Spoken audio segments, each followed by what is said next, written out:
Word on the street. Word on the street. Word on the street. Hello, Paul Bass. Good morning.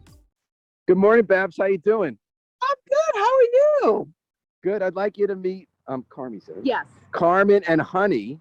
Honey's Carmen's taking on for in one of the coolest spots in New Haven, in my opinion. We'll see if Carmen agrees. In Wooster Square, there's Lindsay Park. Have you ever seen it? No. It's a one-block park off St. John Street. You go behind Project Moore off Grand Yeah. and Jefferson Street. It is so beautiful, and they've made it nicer over the years. And there's this whole neighborhood that's kind of hidden behind Worcester Square Park, you know, where Urban Renewal chopped up everything. So I have a hunch Carmen might live in the neighborhood. Do you live in the I neighborhood? do. I live in Worcester Square. We've been living here for 2 years. 2 years. And do you take Honey here every morning? Oh, yeah, religiously. And so what's the word on the street today, Carmen? Oh, no, what does that mean? This means what's up? What I'm you thinking studying about? for my second board exam for medical school, and it's going, but it's fun. Just enjoying the summer, trying to do all my fun things before residency starts next year. So are you in medical school now? Yes. So I took a research year at Yale, and so I'm finished. Technically, I think I'm in my 4th year now. So the 5th year is between years 3 and 4. And so I took a research year, and now I'm just finishing up what needs to be finished, and then I'll do my 4th year, and then I go to residency. And so you have to take an exam to go to residency? Yes, so there are 2 board exams that you have to take before residency, although technically you can take 3. The first one is step 1, which became pass-fail, I think in like 2020 or something. The second one, step 2, is still scored, and that's the one that a lot of residencies are using to determine like what you're competitive for, I would say. So is it not that you won't get anything, but it helps determine what you get to do? Say that again? Does everyone pretty much pass, but it determines what you get to do? I don't know the official pass rates. I think like 5% fail, but most everyone should pass, and then you have to pass in order to become a physician. Okay, so I got to admit something here, Carmen.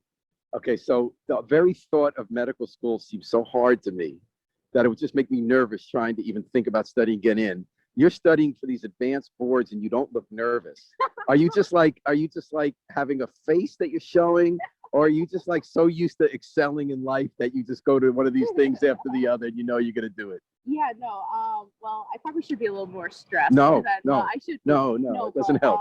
The Yale system at Yale Medical School is absolutely wonderful. So I don't know what you know about the Yale system, but it basically is like a structure where at Yale we get to focus on like extracurriculars because the school knows that we're going to get what we need to get done.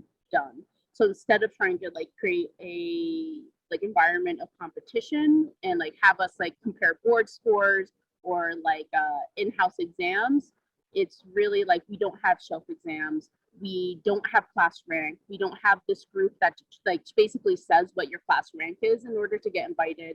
We have anonymous take-home but closed notebook exams. And so it really creates this like really comfortable, welcoming environment where as long as you get your studying done, you can go off and do your extracurriculars like volunteering at a clinic, research and stuff like that. And what have you done for extracurricular? So I've really focused on mentorship and research. And so I help a lot of, I'm sorry. It's okay. This is my mentorship now. Mentoring Honey. I focus on helping a lot of underserved, underrepresented applicants apply to medical school in my own time. Oh, that's so cool. It's like what the law school does. Babs has been involved with that. Nice. Yeah. Oh, I didn't know that they have a program like that. Access to law school, they call Oh, it. that's nice. So who do you work with to help them apply to law school? Yeah, so or medical school. I'm sorry, medical school. No. Both of them make me nervous, I gotta admit. I could never do those exams. No, so for the first 2 years of my medical school, I was helping students apply through the Latino Medical Student Association, National Medical Student Association. So I actually helped set up the PAPS Foundation or the PAPS program at Yale. PATH? Yes, I don't remember what it stands for. It's like PAPS and something for the professionals. I know the acronym. And so basically they helped MD, PhD, MD, MPH students like through the program set up or apply to medical school. And what kind of people have you met doing that? New Haveners? So some do come from New Haven. This was a national cohort, and I believe it was, it was virtual due to the pandemic. So I met with a lot of applicants on Zoom, and I also help people in my own time. That's so cool. So I wonder, does that have anything to do with your own story that led you to want to do this? Like, what was your route to, where did you grow up and how did you end up at Yale Medical School? Yeah, so I grew up in in Rhode Island.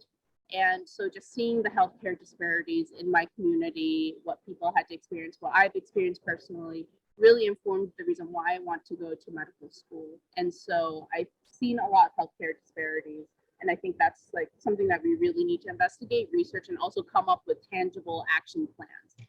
And so one thing that I've noticed a lot is that I'm actually really interested in cardiology. And I've seen that there are a lot of healthcare disparities, not just for racial, ethnic groups, but also socioeconomic wise. And I think that that's just absolutely devastating. And does that mean more likely to have heart attacks? Yes, my apologies. So, No, it's okay. Yeah, people who are low income more likely to have more comorbidities that preclude you to heart problems. So like diabetes is there's a huge correlation between diabetes and heart problems. Sometimes I didn't know that. I knew diabetes was big. Yeah. And so you want to be a cardiologist? Yes.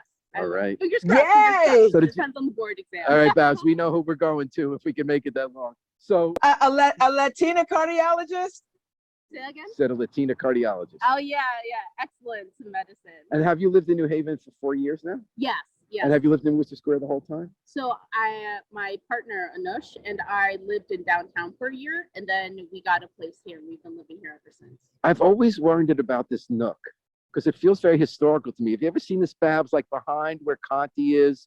They kind of feel like the old buildings they were like 100 years ago or 80 years ago. And it's sort of walled off from Grand Avenue, Olive Street, because the highway is a border and the school is a border. So most people don't have a reason to drive through the streets, and then one way they're kind of weird. Yes. If you're not on your bicycle. Is that nice? I've always dreamed of this as sort of like kind of a cool urban but hidden neighborhood. And you know, Yes, Worcester Square's roots is very black. So I mean, Right, it 'cause feels King Italian Ransom. now, but it was where black people lived during.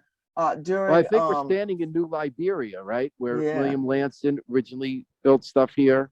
As Mhm. to Babs's point that it was first a black neighborhood, then Italian neighborhood. Yes. So do you go every morning with Honey?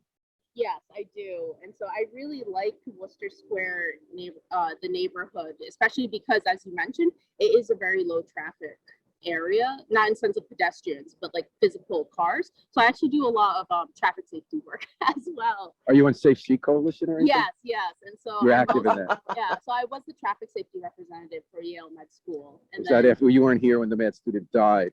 But Raina, that was 2009. Yeah. But I did read, we all know about that. And So you got involved in New Haven and Safe Streets. Wow, we're so lucky you came to Yeah. Yale Medical School. And were you active when they just passed the bill a week ago? Yes. So I was I think I've helped with templates in the past. I don't think I helped with that letter template, but I did send a letter to Representative Looney. You know, we've been having conversations about it especially through Yale. And are you, because of Safe Streets, because of the environment at medical school where people are hyper aware of what's going on, or what drew you to Safe Streets? So I really, I think what got me into it was that law that they passed at that intersection where they were fining pedestrians a lot of money to cross diagonally. And full disclosure, I crossed diagonally. So do I. There's not enough time, but that No, intersection. exactly. And that was an initiative that day at the Independent, within hours of us writing that story, Babs, where they thought they were doing the right thing, which was to enforce safety. But like old people in wheelchairs, you don't have enough time at Church and Chapel to cross there. So they're giving people fines for diagonally. While they were in the middle of the operation, some people were so upset that we wrote it in the Independent that there was this flood of people calling the cops, and they called it off. And that's how you got where? Yes, and I did. I read the article, and I also wrote my own article for the Yale Daily. I was too afraid to submit it to the Independent. Don't be afraid. Come on. Get up here. But yeah, no, traffic safety is actually something that's like really slept on from a public health perspective. So I got a master's in public health before coming to Yale, and I think just like transportation is something that we do not think about enough as a society. So I'm trying to get how you got into it. You told me about the incident with the walking that you read in the Independent, but is there anything more about what drew you to Safe Streets? I really think that I was really upset by that law, and I just wanted to become part of something bigger. And New Haven is my home, and so I wanted to do something that really improved it and something I could contribute, learn from, So is it accurate that you became part of the Safe Streets Coalition? What? It's accurate to say you became part of the Safe Streets Coalition? Yes. And so I was a little bit more, I talked to them a little bit more when I was the traffic safety representative for Yale. Right now I'm suffering through board, so unfortunately I don't have as much time. But you're holding up well suffering, in my opinion. Yes. But what did you think when the law passed last week? Were you following it? Were you aware? Yeah. So I was very relieved. I was worried that it wouldn't pass, but seemed to have really good support. And I know Governor Lamont is going to sign pass it. Yeah. So is it accurate to say you like living here because you said it's quieter, less traffic, you can walk, it's a place to walk your dog in the morning and get some peace and not get run over? Exactly. So yeah, and I really think that a lot of New Haveners should experience the same like environment. Yeah, It's Babs, you lovely got to to- come out here. Yeah, it's lovely. I am. I'm gonna go find this place. It looks beautiful. Farmers market. I hate driving. It's just exhausting to Me too. constantly have to make sure that you're not going to like hit someone or like get into a traffic collision. And I don't want to And do so I that. prefer biking. I prefer walking. And that's what I really love about New Haven as well. That's wonderful. Now, honey, you said today am I accurate to say you're taking honey for a walk before you have to bear down Yes. for Yes. studying for these yes. boards, even though you're not that stressed about it. I don't think you should be more stressed. I didn't mean to plant Yes, that no, idea. I have to use some But is fresh what blood. what role does the walking honey play in terms of your frame of mind when you do that? Making sure she doesn't pee on my no, I'm kidding. No, she just enjoys now she's really enjoying the park. Oh, hey, naughty girl. No, so it's just nice to come out here, like take a break, not stuff in dog poop, think about something else besides the exam. It's also nice to make her happy. So when she's sitting next to me while I'm studying, it's nice to look over and be like, we had a good day in the park and stuff like that. And how old is honey?